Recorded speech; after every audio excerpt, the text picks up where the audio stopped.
para fazer a gravação. Então, bora lá. Oi, galera! Sejam bem-vindos aí ao nosso aulão sobre finanças para transição de vida. A gente está fazendo ao vivo, apesar de que não é a primeira versão.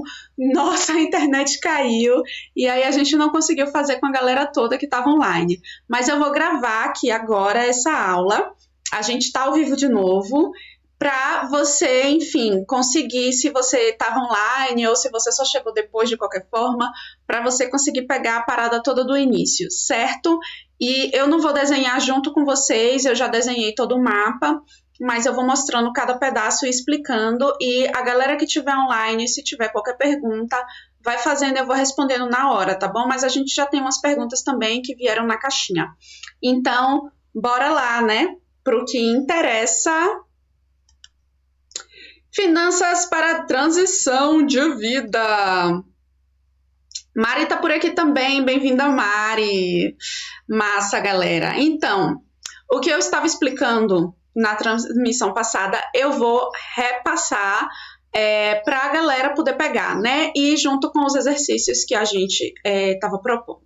Então, bora lá. Todo planejamento, eu recomendo que comece com a fase do autoconhecimento, que é um diagnóstico para você entender o que você está planejando.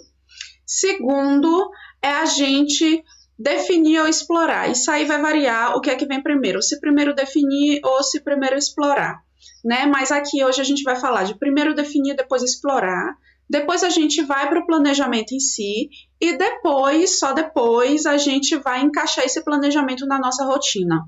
Claro que isso são ciclos que a gente vai refazendo e sentindo, ajustando, né? Porque o planejamento, ele não é uma camisa de força. O planejamento, o objetivo dele é facilitar a nossa vida. Então, eu preciso fazer alguns avisos. Primeiro, do que é que a gente está falando aqui, né? O nosso foco aqui é finanças para a transição de vida, não é finanças em geral. Tem canais que podem te ajudar, né, com finanças em geral, tipo Me Poupe, Economirna, Primo Rico, enfim, tem vários. Se você pretende empresariar ou já empresaria, tem os Jovens de Negócio, que também é muito bom, muito prático, mas um foco assim bem, enfim, né, negócios. Então, não é o nosso foco aqui. O nosso foco é finanças para transição de vida. E o que é que eu falo? O que é que eu quero dizer com transição de vida?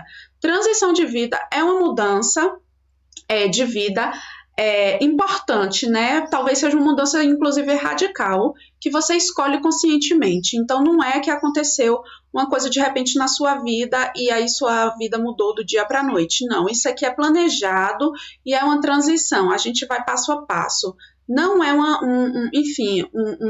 live para quem quer fazer a coisa na doida. A gente vai falar sobre planejamento e vai ter momentos em que vai parecer exagero, mas isso aqui é importante, porque, né, dificilmente alguém vai dizer que planejou demais financeiramente. Não. Se sobrar dinheiro, a gente consegue redirecionar para os nossos propósitos, seguindo a Fazenda Cura, se for o seu caso, de autonomia, e não só para si, mas autonomia para o povo. Então, essa é uma questão importante para a gente, né? A gente prefere pecar pelo exagero aqui nessa parte de planejamento para finanças.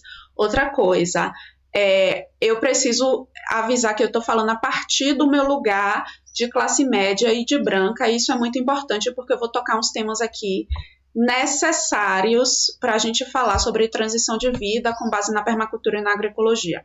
Então, bora lá, essa introdução ficou gigante, vamos para a prática. Do que é que a gente está falando quando a gente está falando de autoconhecimento? A gente está falando de um diagnóstico sobre seus gastos e sua renda, né? Então, a gente quer entender os seus padrões. Não é simplesmente a gente falar sobre enfim, quais são seus gastos e rendas esse mês ou mês passado. A gente vai ter que olhar isso ao longo do tempo, né? Porque a gente está falando de padrões, a gente não está falando de uma fotografia das suas contas, a gente está falando de seus padrões. E para você observar esses padrões, você tem que analisar de alguma forma. Eu recomendo que essa análise seja por categorias. Vários aplicativos e planilhas vão te ajudar nesse processo, né? Eu já usei aplicativo, mas atualmente eu uso planilha. Qual a diferença? A planilha ela te permite mais liberdade. Se você quer fazer um planejamento mais básico, um aplicativo pode te atender. Mas, para mim, não me atendeu. Chegou um ponto, né? Para mim e para João, chegou um ponto em que o aplicativo não atendeu mais. A gente fez a nossa própria planilha e foi melhorando nossa planilha ao longo do tempo. Outra questão é que a gente precisa ver entradas e saídas todas, né? Para a gente entender nossos padrões. E como é que a gente vai fazer isso, né? A gente, uma vez que cria esse aplicativo, ou enfim, se cadastra nesse aplicativo ou nessa planilha, a gente precisa fazer o acompanhamento diário. Eu vou falar sobre a rotina, né, depois, mas precisa ser um aplicativo ou planilha que esteja de fácil acesso, que você possa pegar a qualquer momento. Então, não é uma coisa que dá para, enfim, você tem no seu computador e não tem no seu celular. Dificilmente isso vai funcionar, a não ser que você use seu computador todos os dias e aí você consiga adotar essa rotina no seu computador. Mas o que eu recomendo é que seja algo que esteja no seu celular ou para quem é do papel, que seja um caderninho que esteja na sua mão. Não importa o nível de complexidade, gente. Se só funciona para você uma coisa super simples, se você já fez entrada, saída e botou categoria, isso atende. Porque ao final de cada mês, a gente vai parar para entender esses padrões, né? Quais foram todos os gastos em categoria A, B, C, quais foram as rendas, e se você tem mais de uma, e aí você vai fazer esse acompanhamento todos os meses para você entender os seus padrões, que é isso que a gente está buscando. E aí, uma vez que a gente entende os nossos padrões, a gente vai definir as nossas metas. E aí a gente vai definir metas por categoria. O que é que significa meta por categoria? Então, por exemplo, digamos que você tem uma categoria de contas. Quanto é que você vai gastar com contas, com boletos, cada mês? Né? É isso que eu estou falando. Quanto é que você vai gastar com transporte cada mês? Eu e João, a gente gosta, por exemplo, de separar transporte de carro, né? Então, se o carro dá um problema mecânico, a gente não vai colocar isso numa categoria de transporte. Por quê? Porque a gente quer entender quanto custa ter um carro. Mas para cada pessoa vai fazer sentido categorias diferentes, entendeu? Então, se o aplicativo que você escolher não te deixa editar categorias, escolhe outro. Tem muitos aplicativos aí disponíveis. Eu usei o Mobius, mas isso já faz uns 3 anos, 2 anos, eu acho. Eu não sei mais qual é o melhor, gente, porque isso muda tão rápido. E aí, a gente precisa definir meta de renda. A gente foca muitas vezes, em definir meta de gasto, mas não meta de renda. Só que renda e gasto, gente, são duas caras da mesma moeda. Porque o que a gente quer num planejamento financeiro? A gente quer mais espaço entre renda e gasto, não é? Então, para isso, a gente precisa focar nos dois. Não adianta focar em um só. Então, a gente quer saber a nossa meta de renda. E a gente quer saber a nossa meta de renda enquanto a gente ainda não fez a transição de vida e depois da transição de vida, né? E aqui eu já queria responder uma perguntinha que uma pessoa fez na caixinha, que é trabalhar na cidade morando no campo ou começar um negócio? Isso vai depender muito. Eu vou falar mais um pouquinho sobre isso quando a gente for para a parte de explorar, mas o que é importante é você ter em mente que não é só o que você vai fazer que você tem que pensar.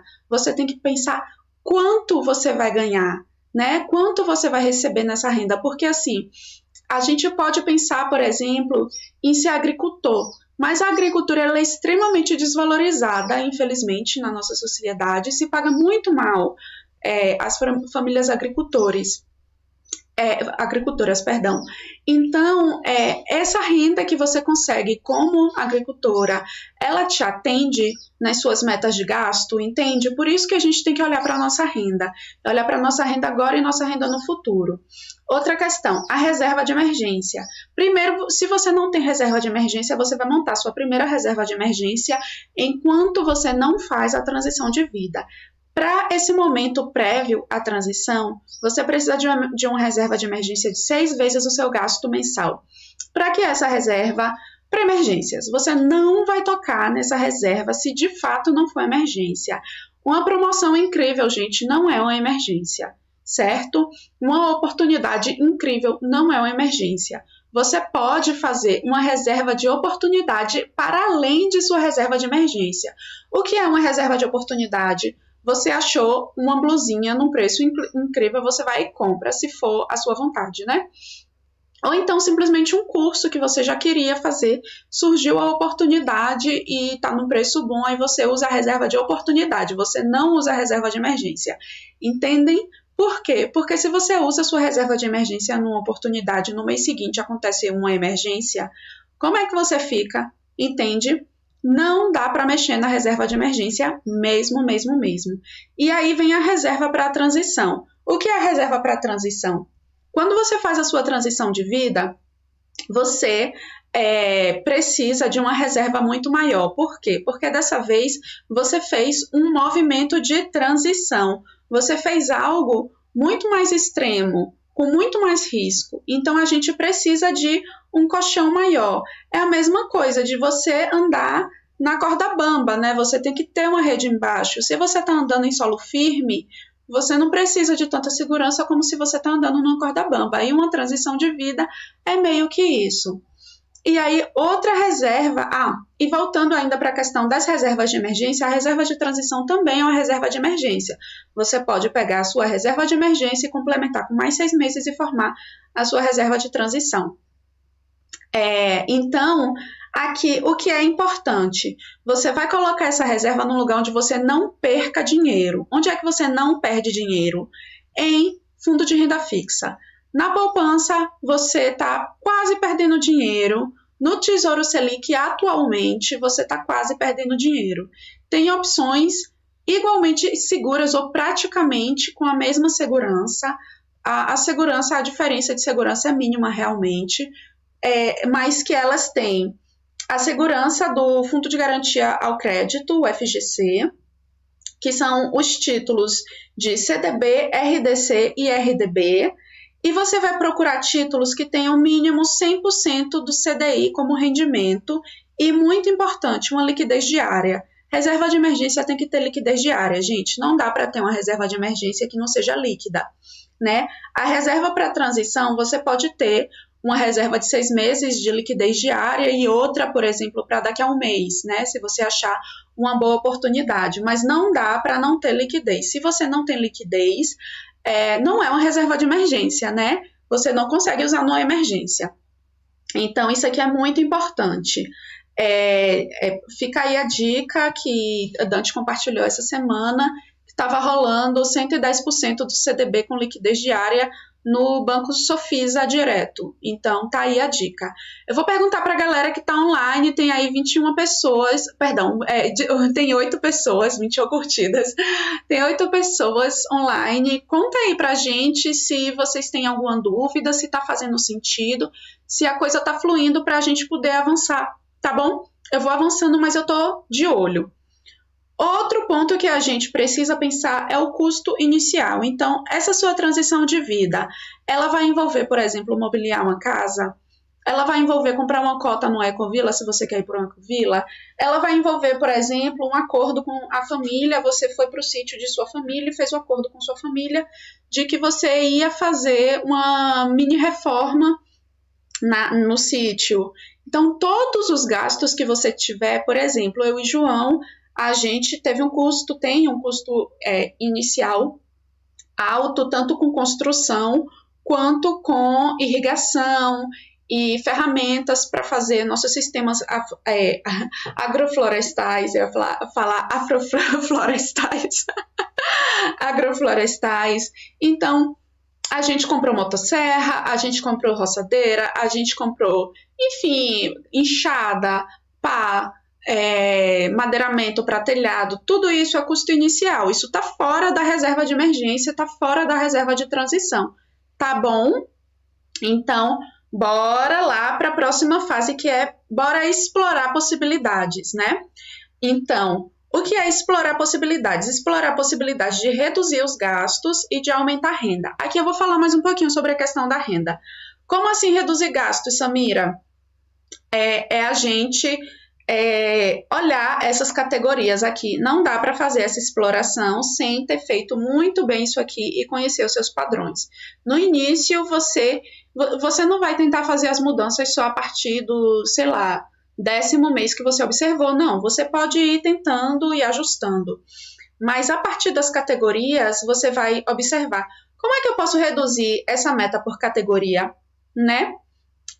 O que é que você pode cortar? Ou então, por exemplo, se você tem uma renda, né? Às vezes a nossa intenção é sempre aumentar a renda. Eu vou contar agora um pouquinho para vocês da minha história com o João, que foi a gente não aumentou a nossa renda para fazer a transição. A gente reduziu a nossa renda.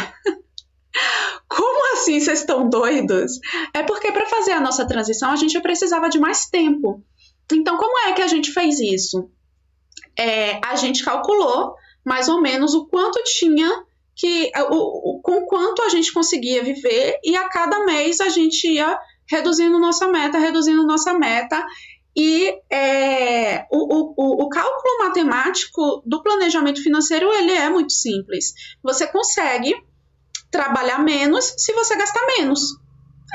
O que você precisa é o colchão, a diferença entre renda e gasto. Então, eu não poderia, por exemplo, fazer essa live para vocês aqui hoje no meio da semana se eu estivesse ainda no meu ritmo de trabalho inicial, antes da transição.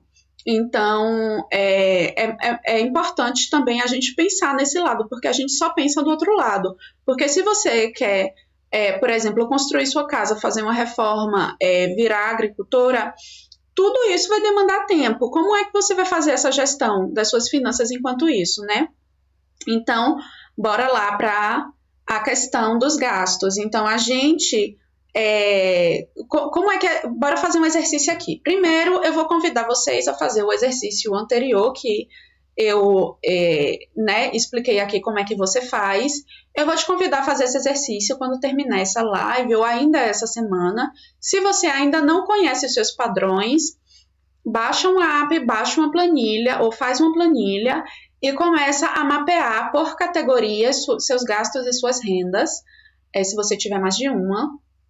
Todas as entradas e saídas você vai colocar.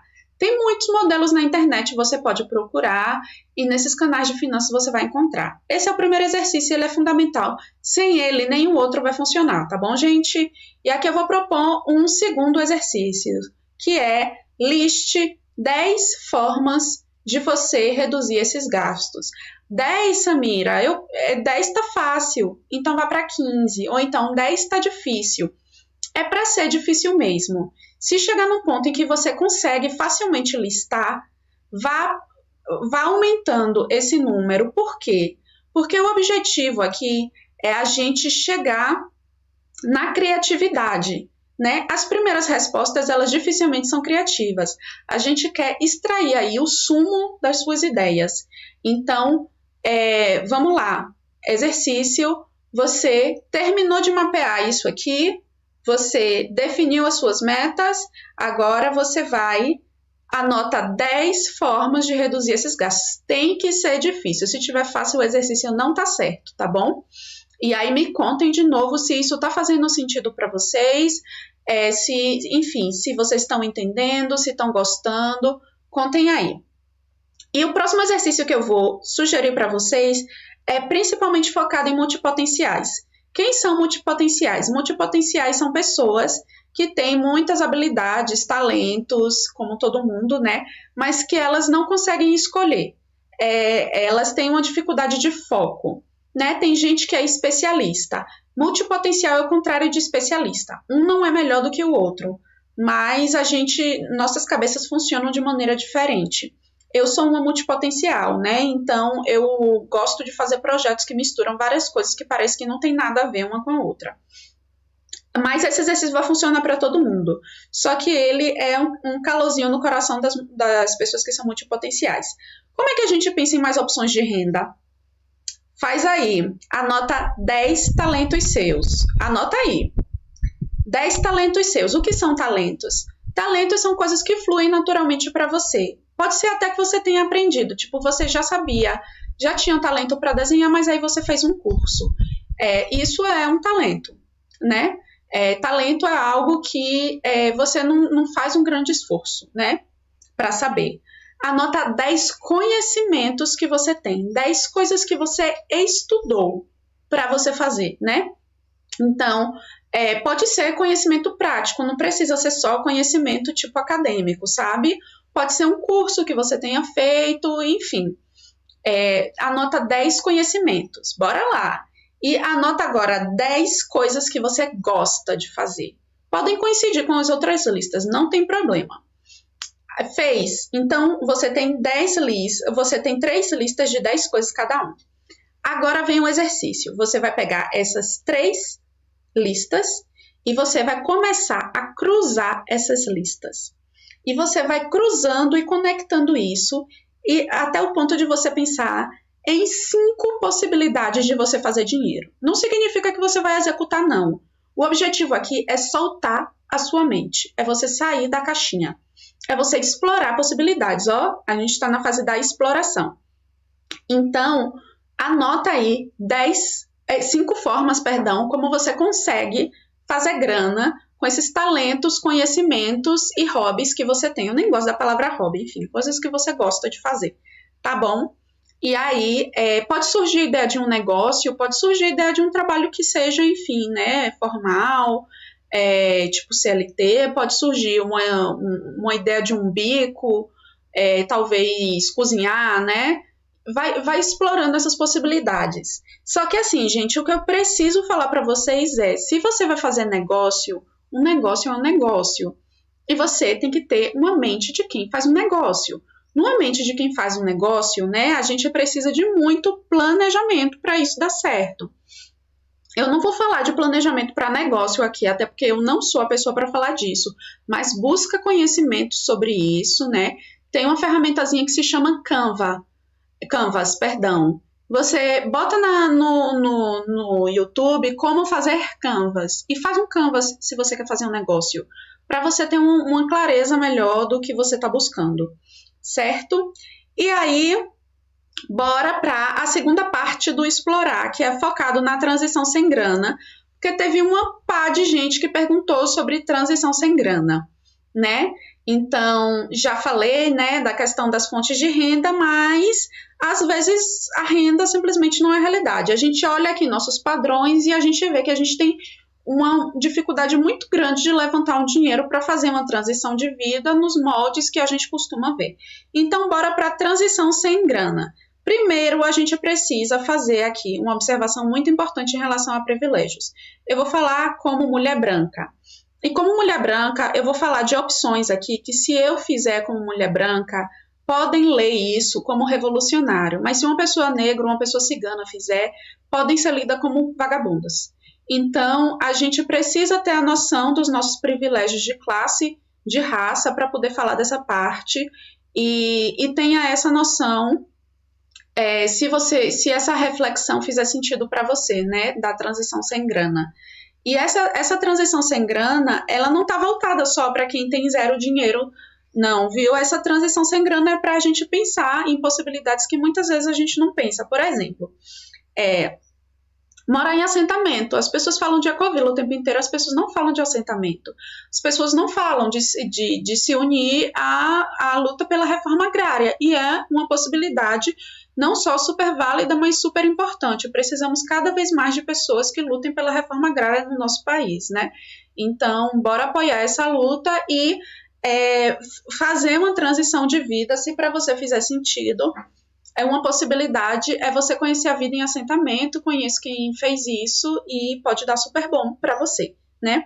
Outra possibilidade é você explorar comunidades que já têm casas coletivas, então você não tem necessidade de construir inicialmente. Não são muitas, mas tem algumas comunidades. Se você tiver interesse, nessa opção, procura a gente lá por mensagem e pergunta diretamente, porque essas comunidades, elas dificilmente vão fazer propaganda dessa possibilidade, porque elas são muito criteriosas em relação a quem elas escolhem. Eu conheço duas que com certeza fazem isso, então procura para poder a gente conversar no privado sobre isso. Outra coisa, trabalhar como caseiro ou caseira em sítios de outras pessoas, ou você também pode trocar trabalho por hospedagem, não necessariamente como caseiro, mas isso funciona para hostel, isso funciona para, enfim, até cuidar do sítio de alguém de uma maneira, enfim, não remunerada, né?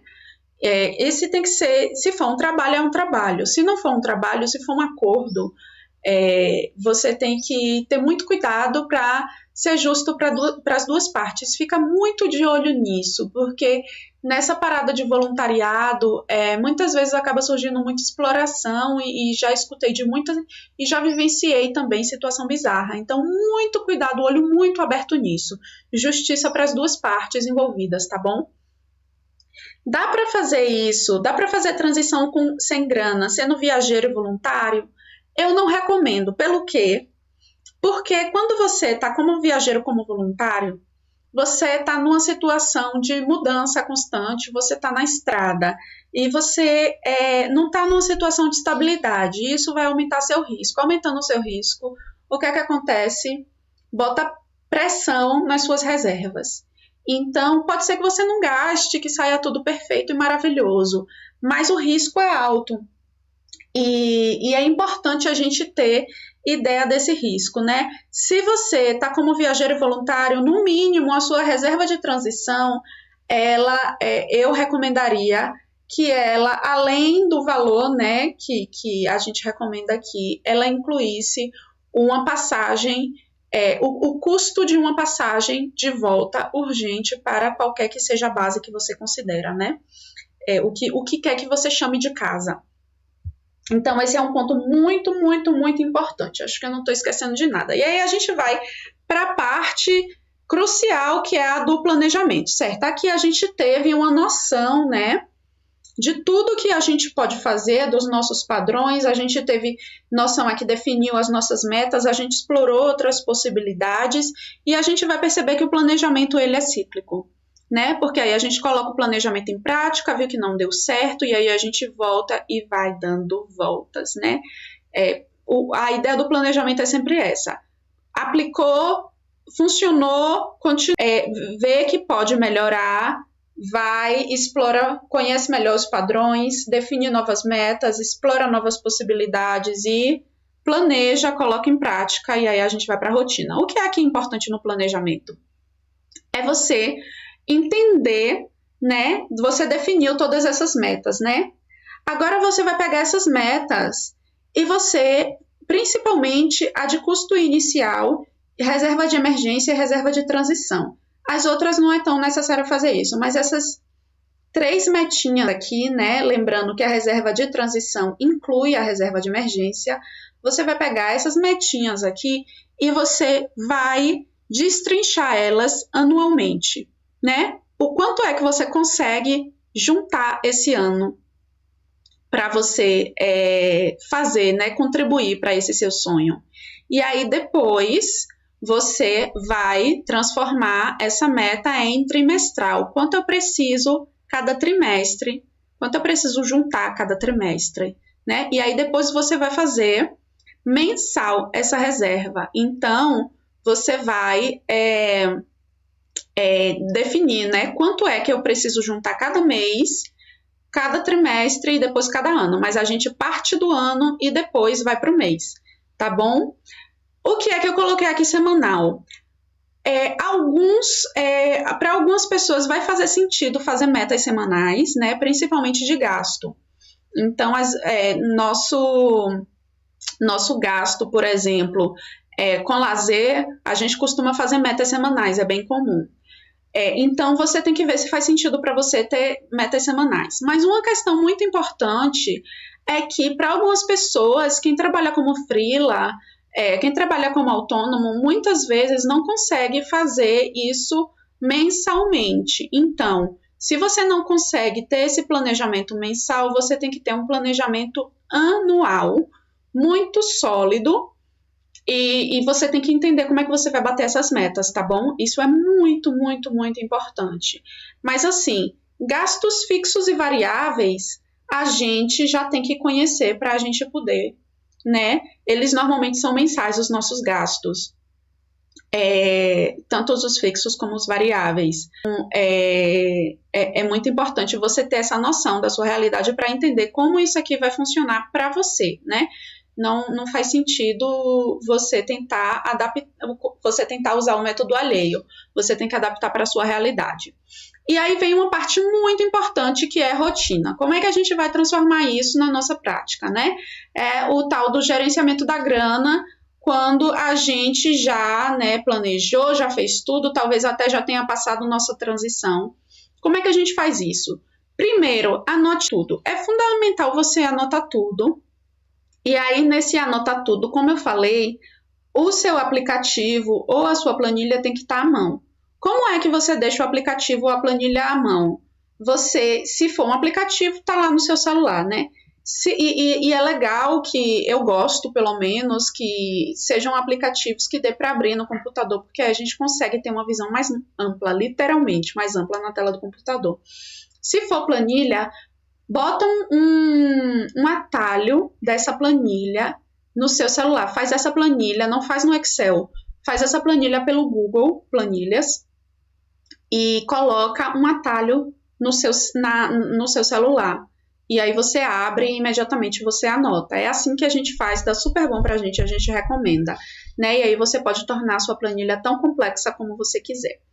E aí eu queria perguntar pra galera, tá tudo claro até aqui? Tem alguma dúvida, gente? Porque eu vou passar agora para a última parte, que é uma parte super importante, mas eu preciso saber se tem alguma dúvida.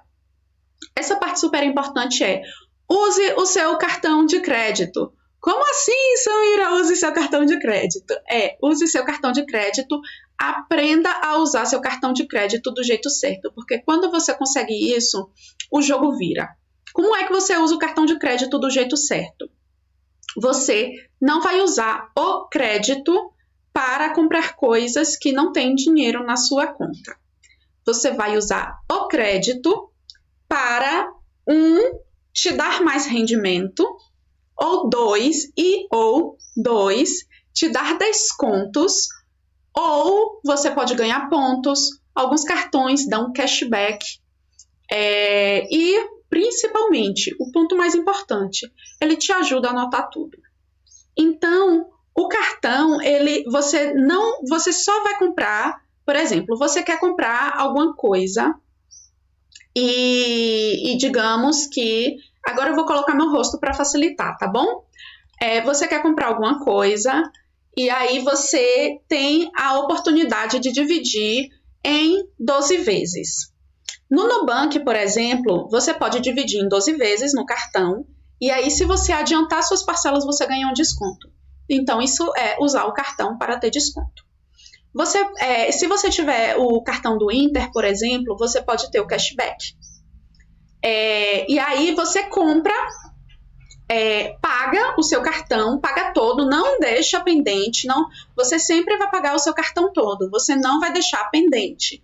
Depois que você já tivesse planejado e acabado com suas dívidas, né? Você não vai deixar pendente. Por quê? Isso também é outro pulo do gato. Você quer se preparar você quer mostrar para os bancos que você é um bom pagador ou pagadora, né? Você não quer mostrar para o banco que você é dependente de cartão. Porque assim, a gente costuma, né, na nossa sociedade, pagar dinheiro para banco. Só que isso está muito errado, porque como é que o banco faz dinheiro? O banco faz dinheiro assim: a gente deposita o dinheiro no banco, o banco pega o nosso dinheiro, empresta para outra pessoa e ganha dinheiro com juros. Então o banco devia pagar a gente, né, e não o contrário. Então, se você paga taxa bancária, pare com isso hoje. Não pague taxa bancária, não pague anuidade de cartão. Pare com isso hoje, pelo amor de Deus. Se você ainda faz isso, o que é que você vai fazer? Você vai buscar primeiro um banco digital, vai abrir uma conta no banco digital, tem o Inter, tem o Sofisa, tem o Nubank, tem outras opções aí. Vai lá, abre a sua conta. Depois que você abrir a sua conta, você vai falar com o seu banco, né, que está cobrando taxa, e vai dizer para ele, olha, ou você pode fechar a sua conta de vez, é uma possibilidade, ou você pode converter a sua conta em poupança, que não tem taxa, ou você pode converter a sua conta para uma conta básica. Você vai dizer, olha, tem uma resolução do Banco Central, vai ligar para o banco e vai dizer, tem a resolução do Banco Central que diz que eu tenho direito a uma conta básica de graça, sem custo. Eu quero essa conta básica sem custo. E aí você vai transferir o seu dinheiro para a sua conta digital, mas não acabe com a sua conta no banco grande. Tenha pelo menos uma conta no banco grande. Por quê? Porque a sua conta no banco grande vai te ajudar quando você não tiver acesso a caixa eletrônico de bancos de 24 horas, que são normalmente os caixas eletrônicos dos bancos digitais, né? Que às vezes são difíceis de achar. Por exemplo, eu moro num lugar em que eu acho que é uma distância pelo menos de 300 quilômetros. Eu tenho um banco 24 horas aqui. Então, o que é que eu faço? Eu transfiro do meu banco digital para o banco grande, que eu ainda tenho conta nele, e eu saco por esse banco grande, entendeu? E que é mais fácil eles terem caixas em todos os lugares. E aí, então é isso. Primeiro isso. Outra coisa, não deixe dinheiro na poupança. Se você for converter a sua conta em poupança, não deixe dinheiro na poupança. Deixe o dinheiro nessas opções que eu te falei de título de renda fixa. Por quê?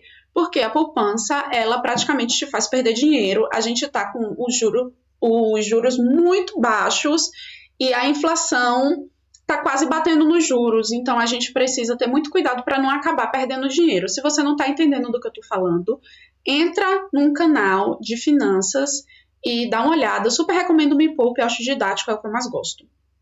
Então, bora lá. Uso do cartão. Então, como é que você faz? Você quer comprar quer comprar um celular novo. Você vai juntar o dinheiro para comprar o seu celular e depois você vai chegar na loja e vai dizer, posso comprar à vista? Ou vai chegar na loja, enfim, vai ver se tem desconto à vista. Tem desconto à vista e você compra à vista. Só que o pulo do gato é no final chegar. Se eu pagar em uma vez só no cartão de crédito, vocês me dão desconto do mesmo jeito? Muitas vezes eles dão. E aí você já ganhou um desconto e você usou o cartão de crédito. Por que foi vantagem usar o cartão de crédito? Porque você tá ali registrando tudo que está rolando. Enquanto isso, o seu banco está vendo que você está gastando dinheiro e pagando, gastando e pagando, gastando e pagando. O que isso vai fazer? Isso vai te dar uma reputação no sistema bancário de que você é bom pagador ou pagadora. Quando você precisar de um crédito de verdade na sua vida, você vai ter acesso a bons créditos com juros baixos. Entendeu qual é a lógica? Então, use seu cartão de crédito de maneira sábia. Use seu cartão de crédito, porque como é que eu faço? Todas as minhas compras eu faço no cartão de crédito. Por quê? Porque todos os meus gastos estão controlados ali. Então, eu chego no final da semana, pego ali vem tudo para o celular, né? Todas as notificações no celular. Eu abro o aplicativo do banco e aí eu olho, boto na minha planilha todos os gastos e pronto, acabou, entendeu? É um jeito muito mais fácil de acompanhar os gastos.